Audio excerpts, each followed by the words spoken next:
Good morning everyone and welcome to the class. We are doing the chapter New Questions and Ideas, and under this chapter we have discussed about Gautam Buddha, his life and his teachings. We have discussed how so many questions arose in his mind, and in spite of being in spite of belonging to a royal family, he was not happy, he was not satisfied, and he left his home, he left his family for in search of knowledge. And then we have seen that he wandered for so many years, and he met with people, he hold discussions with people, and finally he sat behind a peepal tree in Gaya in Bihar, and there he got enlightened, and from that day onwards he came to be known as Buddha, the wise one. And we have seen that he always taught people to limit our desires, because the pains and suffering of our life is because of our cravings, our desires. So the only way we can become happy is to limit our desires, limit our cravings. And we have also seen that Buddha also taught us to be kind to everyone, not only to the human being but also to the animals. And then we have also seen that one of the most important way of teaching by Buddha was that he used the language which was spoken by the common people, Prakrit language, and that is the reason his followers were so many. So many people followed Buddhism. And the other thing was that Buddha never asked people to follow him blindly, but he told them to observe. He told them to whatever Buddha was saying, they should think over it. And if they think that yes, logically, if they think that whatever Buddha is saying is true, then only they should obey Buddha or accept the teachings of Buddha. So these are the reasons we find that at that time Buddhism became one of the most popular religion. And now we will see another school of thought, we can say, that is Upanishads, and we will know about Upanishadic thinkers. Okay, so Upanishads and Upanishadic thinkers.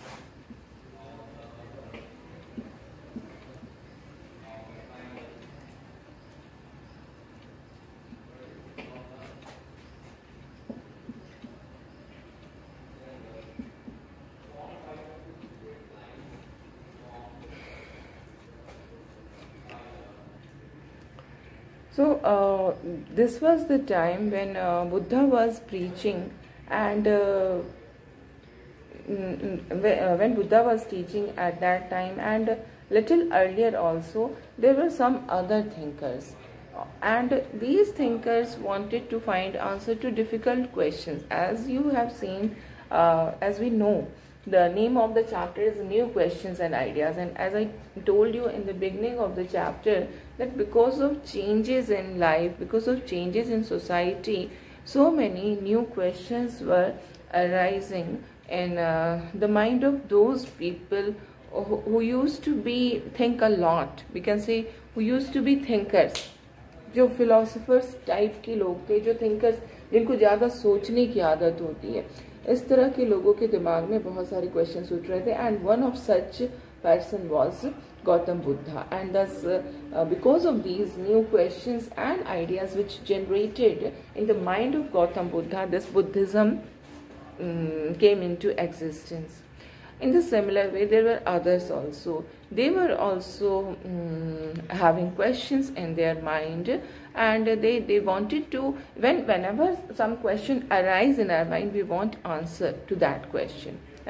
So these people, they were also trying to find answers to these questions.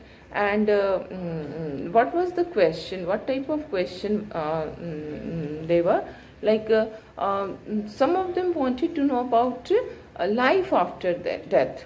Death के बाद life क्या होता है ना?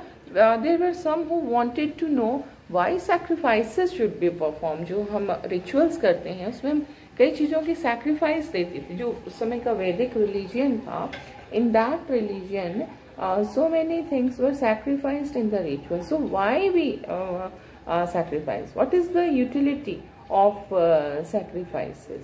है ना? तो इस तरह के questions जो थे लोगों के दिमाग में उठ रहे थे. और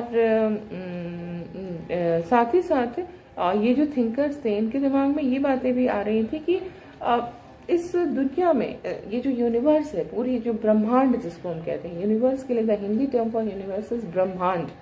पूरा का पूरा दुनिया, विश्व जो है, उसमें कुछ ऐसी चीजें जो परमानेंट है ना, जो कि हमेशा रहेंगी, परमानेंट है ना. They would last even after death. Death हो जाएगी, हम हमारा जो बॉडी होता है ना, that is we can say वो हम मर जाते हैं, बॉडी हमारी खत्म हो जाती है ना. तो हमारी बॉडी खत्म होने के साथ ही सब कुछ खत्म नहीं हो जाता, बल्कि उसके बाद में कुछ रहता है जो हर समय इस दुनिया में रहता है. And that is what, that is आत्मा, है ना. स्पिरिट जो होती है उसकी बात हो रही है कि जो हमें जो इस दुनिया में जो परमानेंट, ये शरीर जो है वो खत्म हो जाएगा, है ना. The body will not last long. There will be a day when we will die and our body will decay. पूरा का पूरा जैसे ही हमारी डेथ होती है, हमारी बॉडी का डिके शुरू हो जाता है. डिके का मतलब बॉडी की डिकम्पोजिशन स्टार्ट हो जाती है. तो बॉडी तो खत्म हो जाता है, लेकिन जो हमारी स्पिरिट होती है, जो आत्मा होती है, जिसको हम सोल, जो सोल होती है वो कभी नहीं मरती है ना. ऐसा आपने सुना भी होगा, आत्मा नहीं मरती है, शरीर मरता है. तो ये जो आत्मा है जिसकी बात हो रही है, that is permanent. So they started to think like that कि there was something permanent in the universe that would last even after death. Death जो शरीर का होता है, आत्मा का नहीं होता है ना. तो इसी को उन्होंने आत्मा कहा, या इंडिविजुअल सोल. ठीक है. So these are the important things कि इंडिविजुअल सोल जो है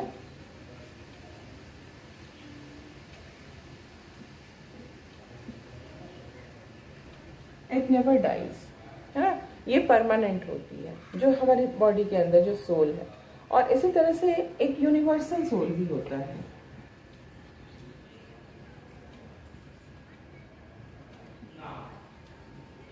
यहाँ पर you must understand, we are not talking about any kind of ghost और समथिंग लाइक दैट. हम उसकी बात नहीं कर रहे. हम ये बात कर रहे हैं कि जो हमारे सोल होती है ना, वो परमानेंट होती है. ऐसे संस्कृत में आपने अभी संस्कृत में इतने श्लोक तो आप नहीं पढ़ते होंगे.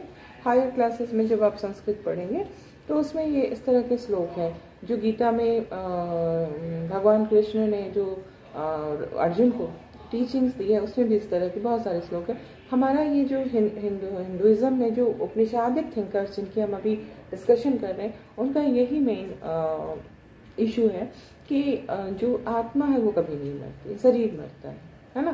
तो जो हमारी बॉडी की हमारी इंडिविजुअल सोल है, वो दैट नेवर डाइज. और इसके अलावा एक यूनिवर्सल सोल भी होता है जिसको हम ब्राह्मणा भी कहते हैं. सो इंडिविजुअल सोल एज आत्मना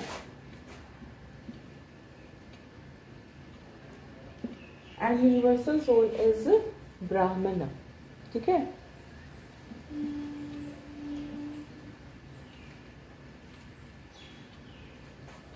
तो इंडिविजुअल सोल और यूनिवर्सल सोल की बात हो रही है.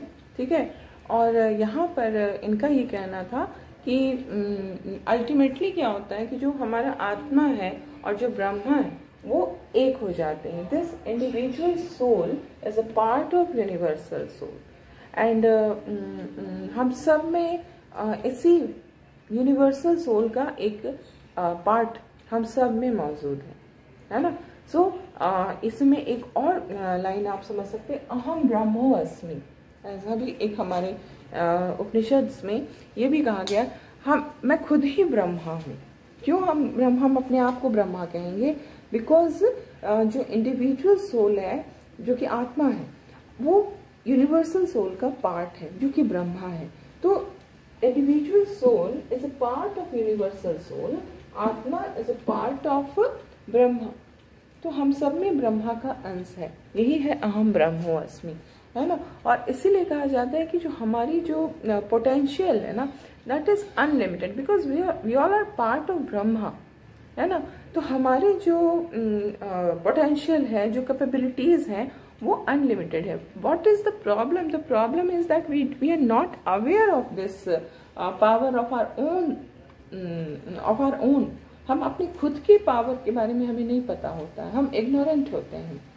That is why we need to self realization. हमें अपने बारे में जानना सबसे जरूरी होता है कि हम क्या हैं, है ना. और जब हम सेल्फ रियलाइजेशन हो जाता है तो that is the realization of the god. अगर आप अपने आप को जान लेंगे तो आप भगवान को जान लेंगे, है ना. तो यही उपनिषदिक थिंकर्स जो थे उनका यही सोचना था. These were the opinion of Upanishadic thinkers, है ना. और ये इस तरह की जो थॉट्स हैं जिनको हम अभी डिस्कस कर रहे थे, ये सारी थॉट्स जो हैं वो कहाँ पर रिकॉर्ड किए गए हैं? They all are recorded in the Upanishad. Upanishads are book, है ना. और उपनिषद जो है वो लेटर वैदिक टेक्स्ट के ही पार्ट है. हमने जब क्लास पिछली जो चैप्टर हमारी थी उसमें ही मैंने बताया था वैदिक पीरियड जिसमें कि वेदास लिखे गए, उसको broadly we can divide it into two parts. The first is early Vedic period. Early Vedic का मतलब क्या हुआ? जब जो ऋग्वेदा का टाइम था, यानी कि आज से 3500 years ago, that was Rigvedic period. और ऋग्वेदा के बाद यजुर्वेद, सामवेद, अथर्ववेद जो लिखा गया, that is later Vedic period. ठीक है, that is from 2500 to 3000 years ago. तो लेटर वैदिक जो टेक्स्ट है उसी का पार्ट उपनिषद्स भी है. वो चारों वेद लिखे जाने के बाद में उपनिषद लिखेगा. So what are Upanishad? Upanishads are books which are part of later Vedic text, and there is some literal meaning also of Upanishad. Literal meaning का मतलब क्या होता है? Literal meaning का मतलब होता है वर्ड का क्या मीनिंग है. ये जो उपनिषद वर्ड हम लोग यूज कर रहे हैं, इस वर्ड का क्या मतलब होता है? तो इस वर्ड का जो मीनिंग होता है that is approaching and sitting near. ठीक है, अप्रोचिंग उपनिषद.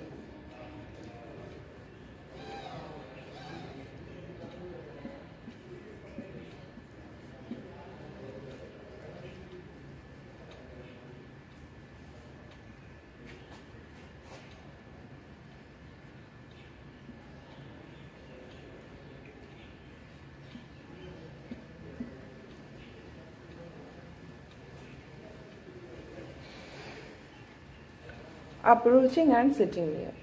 एंड ये जो टेक्स्ट है उपनिषद के, उसमें जो जो चीज़ें हैं, जो कंटेन, वो जो उसके जो कंटेंट है, that is in the form of conversation.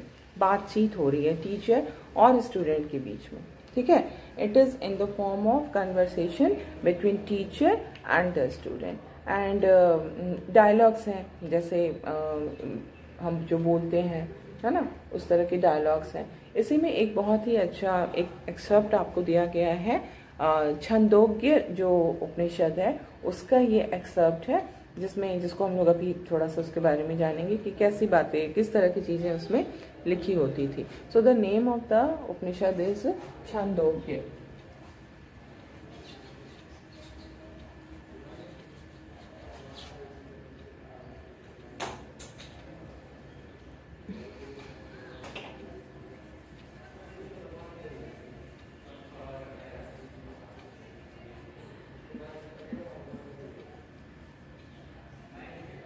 और जो अभी हम लोग स्टोरी जिसके बारे में पढ़ने जा रहे हैं, the name of that story is the wise beggar.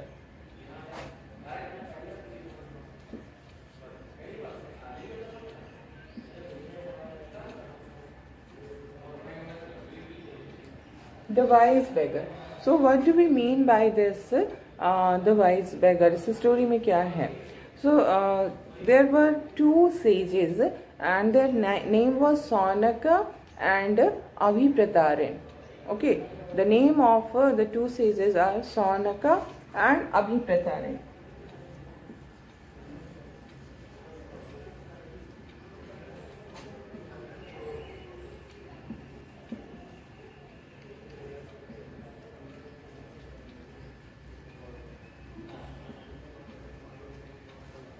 Okay, Shaunaka and Abhipratarin were two sages, and these two sages used to worship the universal soul. Universal soul मतलब ब्रह्मा, जिनको हम लोग कहते हैं कि ब्रह्मा जो है पूरी दुनिया के creator, he is the creator, है ना. So these two sages were the worshipper of this universal soul. Okay, once what happened that they sat down to eat. And when they sat down to eat, a beggar came and asked for some food. Okay, जैसे होता है ना कई बार वो ऐसे they were moving, they were traveling और पेड़ के नीचे बैठ के खाने लगे, तभी एक बेगर आ जाता है और उसे खाना मांगता है. So सोनका कहता है कि आप जो सेज है, he is saying that we cannot spare anything for you. हम आपको कुछ नहीं दे पाएंगे. We cannot spare anything for you. बेगर को वो कहते हैं कि हम आपको नहीं दे पाएंगे. तो बेगर जो है वो पूछता है, learned sirs, whom do you worship? आप किसकी पूजा करते हैं? बस वो यही पूछता है ना. आप लोग तो learned मतलब जिनको बहुत ही जो ज्ञानी होते हैं, they are called learned. तो learned sirs, whom do you worship? आप किसकी worship करते हैं? The beggar asked. So then Abhipratarin replies that we worship the universal soul. Okay, so now the beggar says that it means that you know that the universal soul fills the entire world. It is one of the ideas of these Upanishads that universal soul जो है वो पूरी दुनिया में ब्रह्मा से पूरी दुनिया जो है वो व्याप्त है.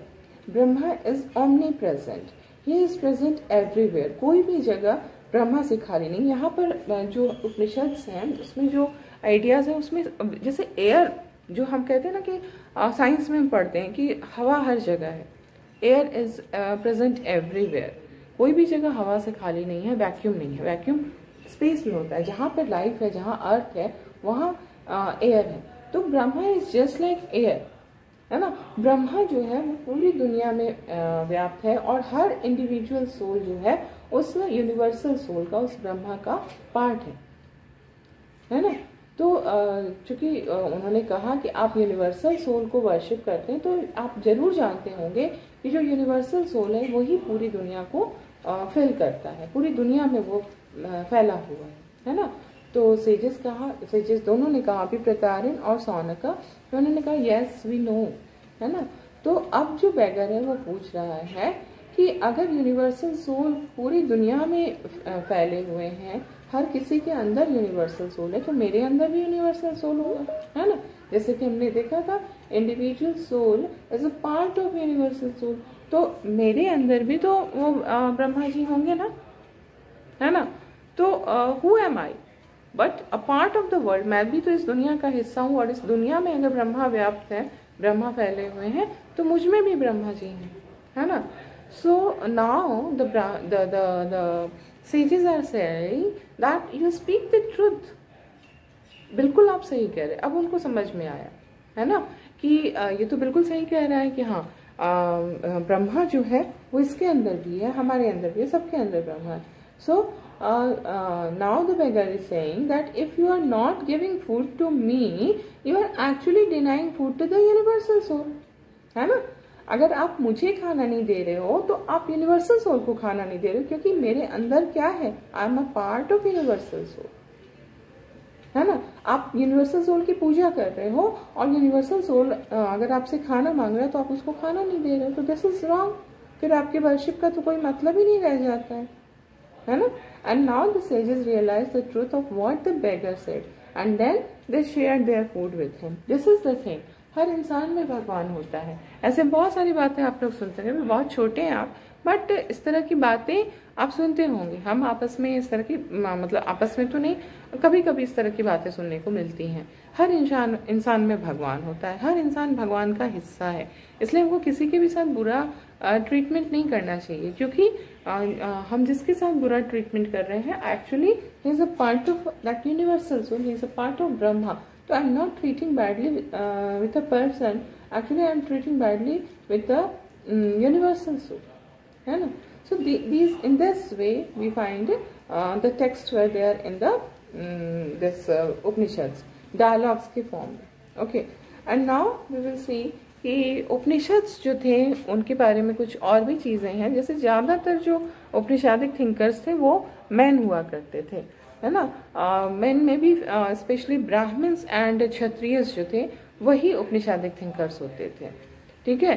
और कभी कभी वुमेन थिंकर्स भी हुई हैं, ऐसा नहीं है कि बिल्कुल भी नहीं थी, बट बहुत कम, बहुत ही एक्सेप्शनली कभी कभी हमें वुमेन उपनिषादिक थिंकर्स का भी नाम सुनने को मिला है। एंड इसमें जो एक बहुत ही इम्पोर्टेंट नेम है that is Gargi, the name of Gargi, who was a women Upanishadic thinker. Okay, Gargi women Upanishadic thinker.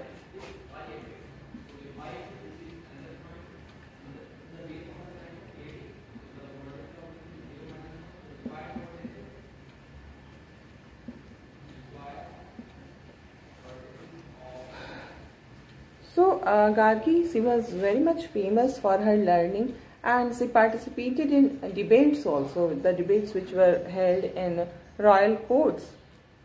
So she was a famous Upanishadic thinker. But similarly we find that poor people were also not taken, they also not took part in these discussions. और नहीं वो उपनिषादिक thinkers भी poor नहीं होते थे। इसमें भी एक एक्सेप्शन हमें देखने को मिलता है, and that is the name of Satyakama जबाला।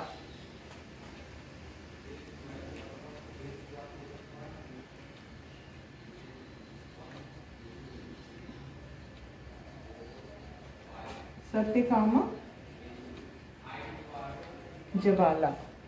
तो दिस सत्यकामा जबाला जो थे, he was the sun of a slave women named Jabali. Okay, Satyakama Jabala, son of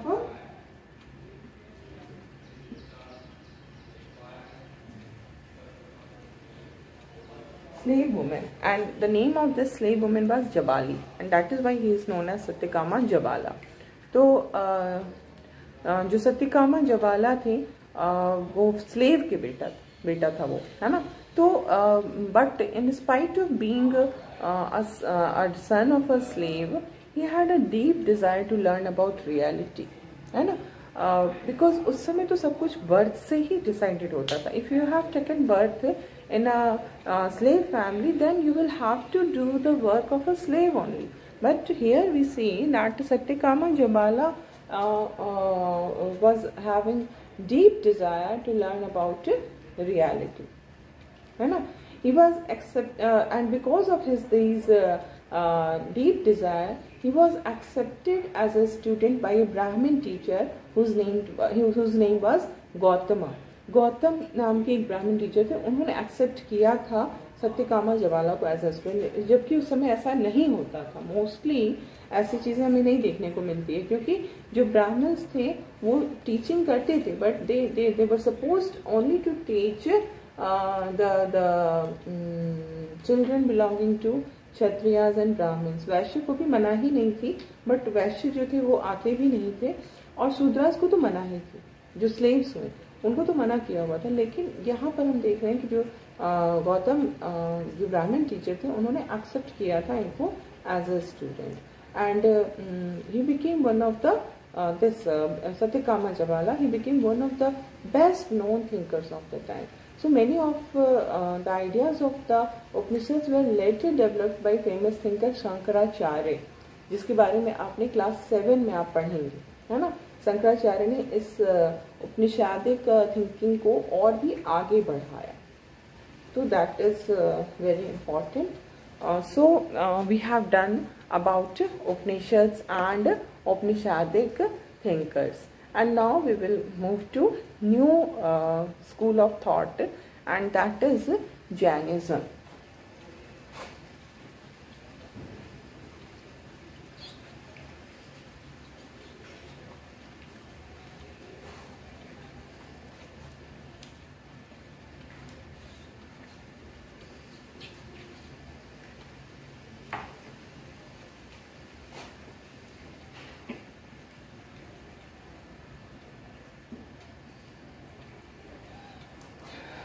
Now we see that there was 24th Tirthankar of Jainas. His name was Vardhaman Mahavira.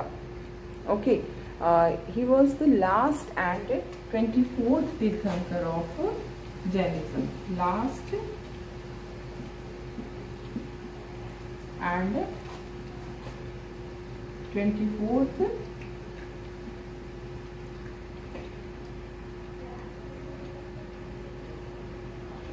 तीर्थंकर,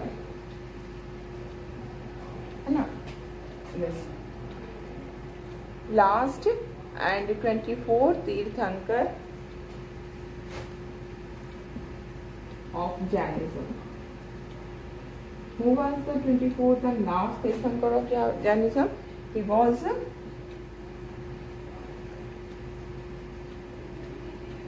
महावीरा, ठीक है, वर्धमान महावीरा, पूरा नाम उनका जो था that was Vardhaman Mahavira.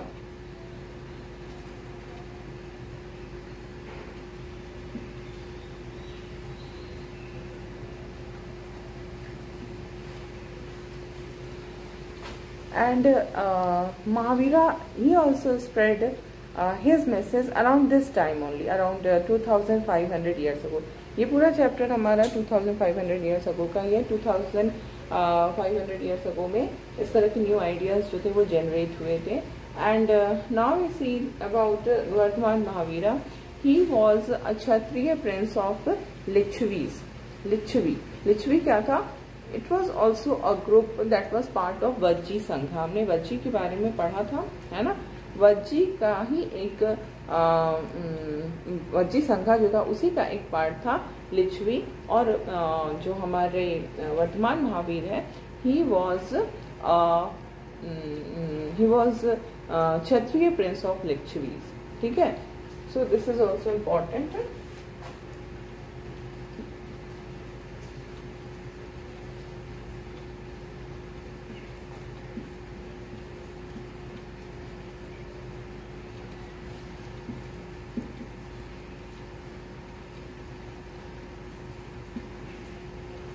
Kshatriya prince of Lichavis, and this Lichavi was a group that was part of Vajji Sangha.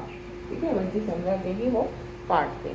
और he was also, his mind was also full of so many questions, and he was not happy, he was not satisfied, just like Gautam Buddha. His story is also very much similar to Gautam Buddha. And because of this dissatisfaction and in search of knowledge, he also left his home, he left his family and went to live in a forest. And he wandered from one place to another. He led this lonely life, hard and lonely life for 12 years. है ना. For 12 years he led a hard and lonely life, and at last he attained enlightenment. And then after getting enlightenment, he started spreading this knowledge. So we will continue with this discussion of Jainism in the next class.